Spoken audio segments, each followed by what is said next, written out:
Assalamualaikum Bu. Waalaikumsalam, Mbak Eri. Apa kabar Bu hari ini? Alhamdulillah sehat. Kayaknya sekarang udah tambah sukses nih Ibu nih. Amin, doanya semoga sehat selalu Mbak Eri ya. Iya Bu. Sebelumnya saya izin Bu, apakah Ibu punya waktu Bu hari ini? Ya, insya Allah Mbak Eri. Siap. Alhamdulillah. Jadi begini Bu, saya kesini ada maksud dan tujuan untuk wawancara dengan Ibu berkaitan dengan tugas program Guru Penggerak, yaitu modul 3.1 tentang pengambilan keputusan berdasarkan nilai-nilai kebajikan pemimpin Bu, seperti itu. Ini saya ada 8 pertanyaan Bu, yang insya Allah saya ajukan kepada Ibu. Tapi sebelumnya kayaknya Ibu semakin tambah sehat aja. Alhamdulillah doanya Mbak Eri juga ya, sehat selalu Mbak Eri ya. Iya, alhamdulillah. Saya senang. Lancar sampai selesai nanti. Amin. Terima kasih juga doanya Bu ya. Baik Bu, saya akan mulai. Yang pertama Bu, bagaimana yang biasa Ibu lakukan dalam pengambilan keputusan? Bagaimana Ibu mengidentifikasi permasalahan yang ada di sekolah? Apakah termasuk dilema etika atau rujukan moral Bu? Biasanya kalau kita ada kasus-kasus di sekolah ya, itu memang ada yang dibilang dengan dilema etika. Dilema etika itu kan berkaitan dengan nilai-nilai yang ada di sekolah juga ya, apakah memang itu benar atau salah, kemudian individu juga melawan kelompok gitu ya. Jadi kalau untuk mengidentifikasi nanti kita lihat dulu permasalahannya seperti apa, seperti misalnya contohnya ketika ada anak yang memang sering terlambat ke sekolah, tapi anak ini tetap datang. Jadi itu kita juga memang menghadapi dilema etika. Apakah ini kita benarkan, ataukah memang ini memang salah, atau seperti apa. Jadi untuk hal seperti itu nanti bisa kita lihat dari permasalahannya itu sendiri. Ya, jadi untuk mengidentifikasi apakah ini termasuk dilema etika atau rujukan moral, itu lihat berdasarkan pada akar persoalannya. Ya. Jika persoalan itu mengandung nilai benar, dua-duanya benar, kemudian yang salah satunya adalah salah, itu bisa dikategorikan sebagai dilema etika dan rujukan moral. Mungkin seperti itu. Ya, betul sekali Pak ya. Iya, baik. Yang kedua Bu, dalam pengambilan keputusan ini bila mana ada dua hal yang sama-sama benar, kemudian atau dua-duanya mengandung nilai kebajikan, biasanya Ibu seperti apa, hal apa yang Ibu lakukan kalau ada dua persoalan yang kebetulan dua-duanya benar? Iya. Yang prioritasnya seperti apa biasanya?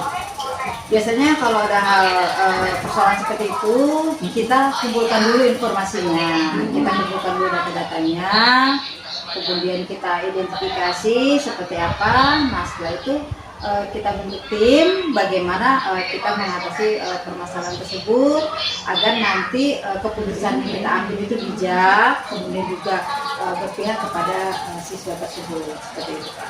Artinya ketika ada dua persoalan yang sama-sama benar, kita melihat pada sesuatu yang mana lebih penting mungkin ya Bu ya? Iya. Atau ada skala prioritas? Ada skala prioritasnya. Iya, kadang-kadang kan begini Bu ya, kita bingung nih mengambil keputusan, yang ini benar, yang ini tidak benar. Iya. Itu makanya hari ini alhamdulillah tadi Bu menyampaikan ada skala Prioritas. Yaitu. Dan itu juga memang harus diselesaikan sesegera mungkin. Oh iya, baik. Pertanyaan ketiga tuh ya, bagaimana langkah-langkah atau prosedur yang Ibu ambil ketika mengambil suatu keputusan? Langkah-langkahnya tadi seperti yang sudah saya utarakan di depan, kita kumpulkan dulu informasinya, kemudian kita identifikasi permasalahan seperti apa, kemudian kita bentuk tim juga, jadi tidak hanya saya, mungkin agar keputusan ini tidak sepihak dari saya sendiri, karena biasanya dengan guru-guru yang lain atau guru yang senior atau guru kelasnya, misalnya ketika itu terjadi di dalam kelas, itu mungkin keputusan nanti bisa lebih bijak. Dan itu tadi dari tim tadi kita bentuk dan kita buat keputusannya supaya lebih baik lagi dan diselesaikan secara segera mungkin. Ya, baik. Untuk pertanyaan keempat Bu, apakah ada hal yang efektif dalam pengambilan keputusan pada kasus dilema etika? Kalau untuk hal yang efektif itu pasti ada ya. itu tadi kita buat skala prioritasnya, kemudian juga kita cari akar permasalahannya seperti apa, dan juga mungkin yang kita pertimbangkan adalah tadi untuk pemenuhan kebutuhan siswanya tersebut. Jika memang itu sangat urgent atau memang sangat kompleks, kita cari permasalahannya, kemudian solusinya supaya lebih tepat seperti apa. Iya, ya baik Bu. Kemudian nomor 5 Bu, hal apa yang merupakan tantangan Ibu dalam pengambilan keputusan? Kan kadang-kala kita ada hal-hal yang membuat Ibu merasa apa ya, sebuah tantangan, sebuah halangan atau hambatan ketika mengambil sebuah keputusan. Pasti ada. Misalnya gini, biasanya itu dari eksternal ya. Ketika kita membuat suatu keputusan berdasarkan apa yang sudah kita buat di sekolah, biasanya ada pengaruh-pengaruh dari luar. Misalnya ada pihak-pihak tertentu atau kelompok-kelompok tertentu tuh yang merasa kurang puas atau misalnya merasa kurang senang seperti itu. Jadi hal seperti itu harus kita komunikasikan agar tidak ada yang salah paham, karena biasanya apa yang sudah menjadi peraturan sekolah atau kebijakan sekolah biasanya kan tidak bisa memuaskan semua orang. Jadi mungkin pihak-pihak luar atau pihak-pihak lain yang merasa memang kurang berkenan bisa menerima. Jadi kita komunikasikan saja dengan baik. Ya. Jadi intinya tantangan itu biasanya datang dari luar itu. Ya, biasanya dari luar. Dan kata kuncinya tadi kita caranya adalah dengan komunikasi yang baik, sehingga tantangan-tantangan itu bisa terselesaikan dengan baik, dengan bijak ya Bu. Baik Bu, untuk pertanyaan nomor 6, apakah itu ada tata kelola atau jadwal terkait dengan pengambilan keputusan yang Ibu lakukan di sekolah ini Bu? Kalau untuk tata kelola sendiri memang tidak ada jadwal khusus ya, tapi ketika memang terjadi ada suatu kejadian di sekolah, itu kami akan selesaikan dengan sesegera mungkin. Seperti itu Pak. Kalau jadwal khusus memang tidak ada, tapi itu tadi kita selesaikan sesegera mungkin dengan tim. Iya. Jadi ketika ada persoalan, maka kita sebisa mungkin bisa diselesaikan dengan waktu yang secepatnya begitu ya. Untuk misalnya kan ada persoalan jangka pendek, jangka panjang, itu juga mengatur dalam hal pengambilan keputusan mungkin. Tentu ketika kita ada pengaruh untuk jangka pendek dan jangka panjang. Karena begini, di sekolah itu kan anak-anak itu belajar setiap hari, kemudian juga kegiatan juga setiap hari. Jadi ketika memang ada persoalan, ya segera mungkin kita selesaikan agar tidak berpengaruh panjang, agar tidak mempengaruhi selanjutnya seperti itu. Jadi untuk jangka pendeknya memang kita cari keputusan yang terbaik, sehingga untuk jangka panjangnya nanti tidak mempengaruhi sekolah, keadaan sekolah supaya lebih baik lagi seperti itu. Baik Bu. Kemudian dalam pengambilan keputusan, apakah Ibu ada seseorang atau pihak-pihak tertentu yang membantu Ibu dalam pengambilan keputusan tersebut? Ya, tentu saja.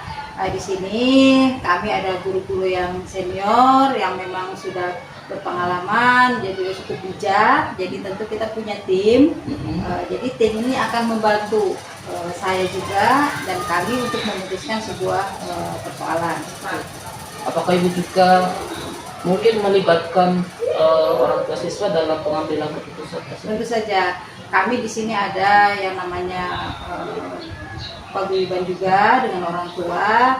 Jadi setiap persoalan di sekolah yang memang membutuhkan masukan, bantuan atau apapun bentuknya, kami akan komunikasikan kepada orang tua.